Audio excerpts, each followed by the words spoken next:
एक तरफ एक कंपनी और दूसरी जानिब पूरा पाकिस्तान, लेकिन हम उन्हें बीट नहीं कर पा रहे। टाटा की कंपनी ने पाकिस्तान के कुल जीडीपी को बीट करके उसने नंबर 1 पोजीशन हासिल कर ली। टाटा ग्रुप का मार्केट कैपिटल शेयर रिकॉर्ड तोड़ते हुए ऑल टाइम हाई पे पहुंच गया है। टाटा के टोटल कैपिटल $365 बिलियन हो गया है, जो कि पाकिस्तान के टोटल जीडीपी से ज्यादा है। वैसे पाकिस्तान का जीडीपी $341 बिलियन है। टाटा ग्रुप्स के इस ग्रोथ में सबसे बड़ा हिस्सा टीसीएस का है, जो कि $170 बिलियन है।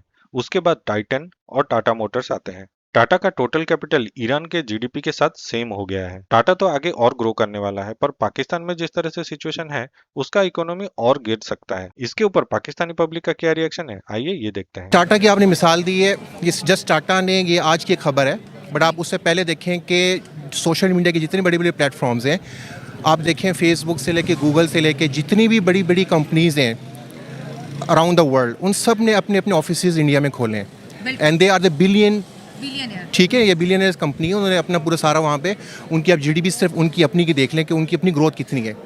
हमारे पास क्या है, वी डोंट इवन हैव कि हम पेपल के ऊपर अभी तक हमारे जो आईटी मिनिस्टर साहब हैं, उमर सैफ आई थिंक, तो वो अभी तक पेपल के मामले पे जो है वो बड़े कन्फ्यूजन के शिकार। हमारी परसेप्शन ओवरऑल बहुत डाउन है थ्रू आउट द वर्ल्ड। कोई कंट्री हम पे जो है वो एतबार नहीं करता। अब कौन चोर मुल्क में आएगा, अब कौन चोर डाकू पे यकीन करेगा? देखिए, बिल्कुल आप बात ठीक कर रही हैं। इसके लिए हमें ग्रेजुअली अपने आप को कॉन्फिडेंस रिबिल्ड करना है। हाँ, ये कर लो पहले। आप देखें, आपके सामने एग्जांपल्स है। बांग्लादेश इज नॉट सो फार, हमारे से ये लगा हुआ है। Look at there GDP today, कि वो कहाँ खड़े हैं। उनकी आप जीडीपी ग्रोथ देख लें, उनकी करेंसी देख लें, हमसे वो कितने आगे निकल गए हैं। इसी तरह आप अफगानिस्तान को ले लें, देयर आई मीन अभी तक क्राइसिस है वहाँ पे, ओवरकम नहीं है, but look at their difference between are. तो हम सब कॉन्टिनेंट में सबसे पीछे रह गए। उसकी जो रीजंस हैं वो बहुत हैं, बहुत ज़्यादा है। बिकॉज अगर हम डिटेल में जाएंगे, डेप्थ में जाएंगे, so we want enough for the day. इस पर हमें बहुत टाइम लग जाएगा। देखिए, किसी भी इकोनॉमिकल कंट्री में अपने इकोनॉमिकल ग्रोथ के लिए सबसे पहले इंडिकेटर होता है सिक्योरिटी। सही बात है, ठीक है। इंडिया जो है वो सिक्योरिटी दे रहा है, और बड़ी कंपनीज को एक रिलायबिलिटी हो रही है। उनको पता है कि अगर हम यहाँ पे आएंगे, हम सेफ जोन में हैं। ठीक है। आप अपनी कंट्री में, हम किस को, हम पीएसएल अभी हो रहा है आपके सामने ही है। ठीक है। हम अभी भी बड़े खदशे में होते हैं कि अल्लाह ना करे कोई हादसा, कोई चीज़ ना हो जाए। ठीक है। सो देखें, अभी तक आपके फॉरेन प्लेयर्स, फॉरेन लोग यहाँ पे आने से कतराते हैं। सो security is the main and upmost आपका जो पहला इंडिकेटर है। हम अपनी पॉलिटिकल जो डिबैकल है, इसके अंदर हम स्टक हुए पड़े हैं। हमने उससे बाहर देखा ही नहीं कि लोग कंट्रीज़ कहाँ पहुँच गई हैं। इंडिया ने आप देखें कि अपना जो है स्पेस पे उन्होंने जो है अपना उस पर चंद्रयान भेजा। ठीक है। वो अलग डिबेट है कि उसको जो भी, but they are doing something. ठीक है। वो अपनी कंट्री की प्रोस्पेक्ट्स के लिए, अपनी फ्यूचर जनरेशन के लिए, अपने लोगों के लिए कर रहे हैं। They are doing in the field of आपकी जो आईटी डिपार्टमेंट्स, आप होंगे, IT is one of the best in the world, उनका है। उनके लोग गूगल में, आपको देख लें इंडियंस कहाँ से कहाँ नहीं पहुँच गए, वेयर वी स्टैंड टुडे। तो ये जो चीज़ें ना, इसके मुहर्रकात हैं, इसके पीछे बहुत बड़ी रीजंस हैं। अनटिल एंड अनलेस अगर हम उन रीजंस पे नहीं जाएंगे, we will nowhere in the world, we stand nowhere. आपकी जितनी भी एजुकेशन की जो आपका एक थोरोली सिस्टम है, उसको रिवैम्प्ड होना चाहिए। इसको थोरोली रिवैम्प्ड करें। आपका जो है, हम बिल्कुल आउटडेटेड हम जो है बच्चों को अभी भी पढ़ा रहे हैं। ठीक है। It doesn't look very good. It doesn't even कि हमसे जो आज की 21वीं सदी के अंदर जो पढ़ाया जा रहा है, हम उससे बहुत पीछे हैं। हम बहुत ज़्यादा नेशनलिस्ट तो होंगे, लेकिन हमें डिवाइडेशन बहुत ज़्यादा है। हम अभी तक आपस में डिवाइडेड है। आप इस चीज़ को माने, इंडियंस में ये चीज़ नहीं है। मुस्लिम और उसके माइनॉरिटी का उनके प्रॉब्लम्स हैं, बट अगेन क्योंकि उनकी पॉपुलेशन बहुत ज़्यादा है, they are working on their core strength, कि उनकी जो प्रॉब्लम्स है उस पर वो वर्कआउट कर रहे हैं शुरू दिन से। तभी देखें उनके इंडिकेटर्स बेहतर होते जा रहे हैं। हमने किसी एक फैक्टर पे आज तक काम नहीं किया। हम डिवाइड पे डिवाइड हो रहे हैं। अभी तक हम अपने जो है वो कास्ट और क्रीड और प्रॉब्लम्स में फंसे हुए हैं। आप मुझे बताइए ना कि हमने कौन सा ऐसा, आप मुझे कोई एक हमारी जो प्रॉब्लम्स तो आप इनगिनत हैं, लेकिन किस पे हमने वर्कआउट किया आज तक? Good question, you are a good question. Basically इसमें काफ़ी ज़्यादा इश्यूज हैं, जैसे कि आप देख सकते हैं पाकिस्तान में पॉलिटिकल इंस्टेबिलिटी बहुत ज़्यादा है। लोग प्रेफर करते हैं कि सबसे पहले उनको सेफ्टी दी जाए। जिन लोगों के पास कैपिटलिज्म के ज़रिए पैसा है भी, वो प्रेफर करते हैं कि वो अपना पैसा बाहर रखें, बाहर इन्वेस्ट करें, क्योंकि ऑब्वियसली उन्होंने भी पैसा कमाना, उनका मेन मकसद ही ये है। तो इसी वजह से पाकिस्तानी जो गवर्नमेंट है ना, वो सेफ्टी दे सकती है, और बल्कि गवर्नमेंट ही नहीं है, अभी तो पॉलिटिकल इंस्टेबिलिटी है। और दूसरी बात, जुडिशरी का जिस तरह सिस्टम है, आप यहाँ कोई बिज़नेस ओपन करते हैं तो आपके खिलाफ 5 इदारे आ जाते हैं, FBI, NAB, और कहते हैं हमें ये टैक्स दें और ये हमें अपने डॉक्यूमेंट्स दें, जबकि उनको चाहिए कि लोगों को फैसिलिटेट करे, उनके लिए आसानियाँ पैदा करे। और उनको अपॉर्चुनिटीज़ दें। और उसके बाद पाकिस्तान में एजुकेशन पे जो बजट देख रहे हैं, कोई पैसा नहीं लगा रहा। इस वक्त इंडिया अपना इतना सॉफ्टवेयर लोगों को बाहर एक्सपोर्ट कर रहा है, और हमारे पास क्या है, इवन हमारे जो ग्रेजुएट्स हो रहे हैं उनको कुछ पता ही नहीं है किसी चीज़ का।